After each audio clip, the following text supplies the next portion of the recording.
मंडळी, तर आपल्या शुभांगी ब्लॉग्स अँड किचनमध्ये तुमचं मनपूर्वक स्वागत करीत आहे. आज आपण बघणार आहोत संत श्रेष्ठ निवृत्ती महाराज पवित्र पालखी सोहळ्याचे आणि देवळीत प्रवारीमध्ये भव्य स्वागताचे सुंदर क्षण. तर आपण काय काय केलेलं आहे ते भाविक भक्तांसाठी ते बघणार आहोत. तर आज काय ते जेवढे भाविक येणार आहेत त्यासाठी आमटी भाकरीची पंगत आहे साई मंदिरात.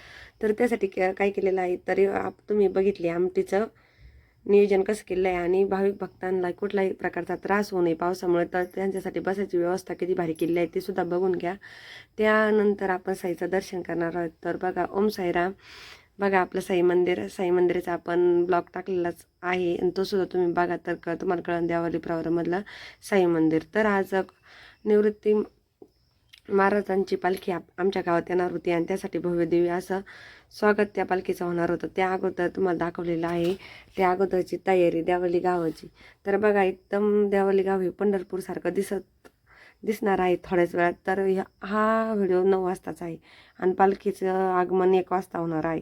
तर त्या अगोदर तुम्ही बघून घ्या. त्या अगोदर दिंडीचे जे काही टेम्पो ट्रक काय असतात ते बाकीचं साधनं पुढं आलेले आहे. त्यासाठी पाण्याची व्यवस्था ही खूप छान केली होती. जागोजागी सगळ्या गाड्या उभा करण्यात आल्या त्या प्रत्येक ठिकाणी. जे भाविक भक्त दिंडीसाठी चाललेले आहेत त्यांना कुठल्याही प्रकारची काही समस्या होऊ नये म्हणून. तर इकडं बघा, गावात जो रोड गावाकडं येत असेल त्या ठिकाणून सगळे भाविक भक्त येत होते. तर बघा, 9 वाजता सुद्धा भाविकांची खूप गर्दी झाली. तर काही भक्त अगोदरच आलते वारीतले. तर बघा, पंढरपूरला जे विठ्ठलाचं दर्शन घेण्यासाठी जी आतुरता आहे त्या वारकऱ्यांना ती आपण त्यांच्याकडं बघून आपल्या सुद्धा आहे. तर बघा, तुम्ही एवढ्या पावसाची चालवत असले तर त्यांच्या चेहऱ्यावर किती आनंद असतो. तर बघा, आता काय झालं, जिथं घरोघरी जे वारकरी त्यांना जेवण होतं तर एका ठिकाणी आपल्याला बनवण्यात गेलं तर त्यांच्या घरी बघा कसं त्यांनी अभंग म्हणले आणि ना काही गवळणी घातले आणि त्यानंतर त्यांना जेवणसुद्धा तिथं बनवलं. तिथं पंगत होती. तर बघा, श्री क्षेत्र त्र्यंबकेश्वर ते श्री क्षेत्र पंढरपूर अशी दिंडी आहे आणि ती आमच्या गावात आलेली होती. तर बघा, आपण भाविक भक्तांना वाढण्यासुद्धा लाभ घेतलेला आहे, कारण हे सर्वांनाच पुण्य भेटत नाही. ज्यांना देव बोलवतो तेच या लोकांच्या मदतीला येतात किंवा ते वाढण्याचं काम करतात. बघा, तर आपण सगळी पंक्तीला जीव घातला. जेवढे भाविक भक्त आलते त्यांना वाढण्याचं काम देखील केलेलं आहे. आणि बघा, किती महिला त्यांना पाणी जेवण सगळं एका जागेवर दिलं. तर त्या महिला खूप खुश झाल्या. आणि बघा, आता निवृत्ती महाराजांच्या पालखीचं आगमन आपल्या गावात झालेलं आहे. तर तुम्ही बघू शकता गर्दी किती, हजारोने भाविक आलं. तर म्हणजे इथं पंढरपूर सारखंच झालेलं होतं. एकदम इतकं मस्त वाटलं की बस. तर बघा, तुम्ही ही गर्दी तुम्ही बघता. तर आता ही देवळी गाव आहे. अजून पंढरपूर तर भरपूर लांब आहे. इथून 200 देवळी ते पंढरपूर 250 किलोमीटरचा प्रवास त्यांना करायचा आहे. तर आत्ताशी ते देवळीत पोचले आहे. आणि तुम्ही सुद्धा जर तुमची पालखीला हात लागले नसेल तर आपल्या व्हिडिओच्या माध्यमातून तुम्ही संत श्रेष्ठ निवृत्ती महाराजांच्या पालखीचं दर्शन घ्या. पालखी एकदम उत्तम होती. पालखीचा रथ तिकडंच उतरवला आणि पालखी खांद्यावर घेतली होती गावात आल्यावर.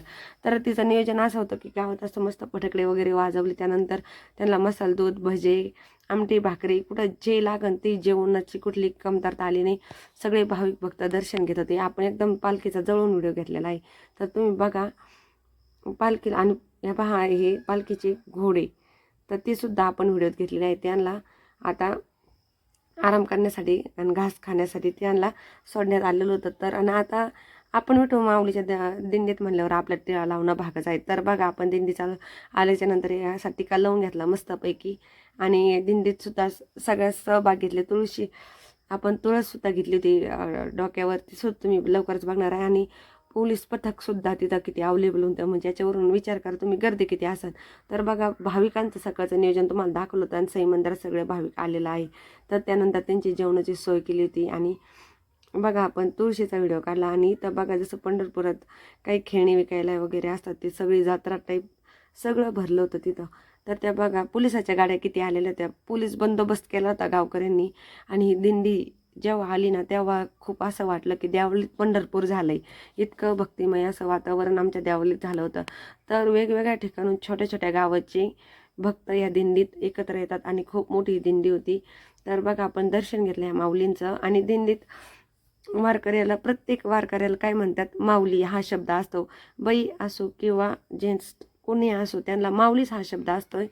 वारकरी दुसरा कुठलाही शब्द वापरत नाही. आपल्याकडून जरी त्यांना काही लागत असलं तर ते म्हणते माऊली आम्हाला हे द्या, माऊली ते द्या, हा शब्द असतो त्यांना. तर हा आपला छोटा ब्लॉग होता आणि हा देवळी परिसरातली दिंडी काल आली होती ना, आज आपण तुमच्यासोबत व्हिडिओ शेअर करत आहे. जर तुम्हाला हा व्हिडिओ जर आवडला तर हा व्हिडिओ लाईक करा, शेअर करा, कमेंट करा आणि ह्या पालखीचं दर्शन तुम्ही घ्या आणि ह्या साई मंदिरात तर नक्की या.